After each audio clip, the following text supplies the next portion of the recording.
Hello mga single moms! Kahapon ay nagyakag ang mga bata na maglaro ng ML. Sabi ko sige, dahil kinabukasan may pasok na sila. Pagkatapos namin maglaro, pinapilit kong paubos ang mga leftover para mailagay ko na ang mga baon at malinis na rin ang rep namin. At ayun, may naiwan pa rin, hindi pa rin namin maubos-ubos, may mga kakanin pa nga. Sinimulan ko na nga din dyan linisin ang rep. At habang naglilinis ako, ang makulit na bata kung ano-ano ang binubuting-ting. At dahil dyan nadagdagan ng makulit ang bahay namin, ayun nagtapon pa ng pagkain niya. 2 kuting yan na galing sa kapatid ko. Noon pa sana yan ibibigay sa akin pero sabi ko hayaan lang muna at dumidede. Kaya nung hindi na sila dumidede, binigay na sila sa akin, pinauwi na dito sa bahay. Ayan na nga pala, balik na tayo sa paglilinis ng rep.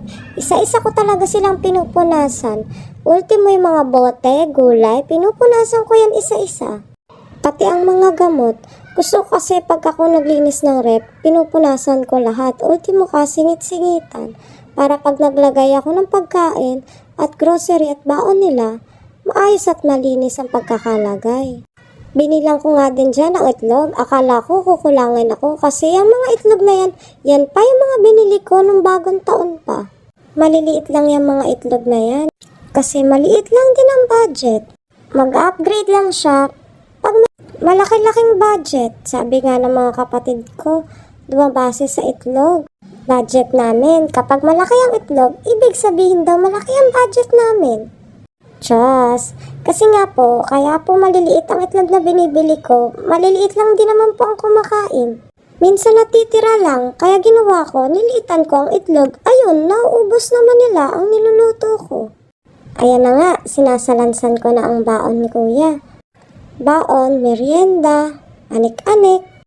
Kasi ayaw ko din silang lumalabas para bumili sa tindahan. Kung mapapansin nyo, walang soft drinks dyan, walang juice, walang chichirya. Kasi napakadalang ko silang painumin ng mga juice. Napakadalang ko rin sila bigyan ng soft drinks. Ayaw ko kasi na nagsusoft drinks sila. Bigmayan ko man sila, hindi pa nakakalahati ang baso. Yung basta matikman lang nila. Hindi ko rin sila pinagchichirya. Kasi ayaw ko nga silang masanay sa junk food. Gusto ko biskwit lang sila ng biskwit. Kung hindi kanin, biskwit. Napakadalang ko silang patikimin ng chichirya. Minsan nakakalusot sila kapag kinukuha sila ng kapatid ko sa akin at hinihiram. Kasi bigay todo mag-asawa na yun sa kanila.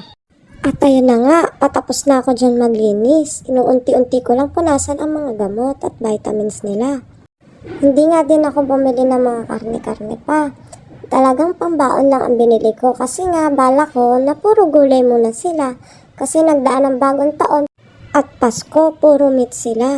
At ayan na, natapos ko na rin linisin ang rep. Kinagabihan, nagyakag silang kumain ng mangga kasi nga nagluto ako ng bagoong. Naglolo ko pa nga si kuya ng no face reaction daw dahil maasim ang mangga. Kaya sabi namin, sige nga, tingnan namin kung hindi magre-react ang face mo. Kinabukasan naman, pagbaba ko sa baba, ito ang inabutan ko. Nainip ata sa akin at nauna na siya magtanggal ng decoration.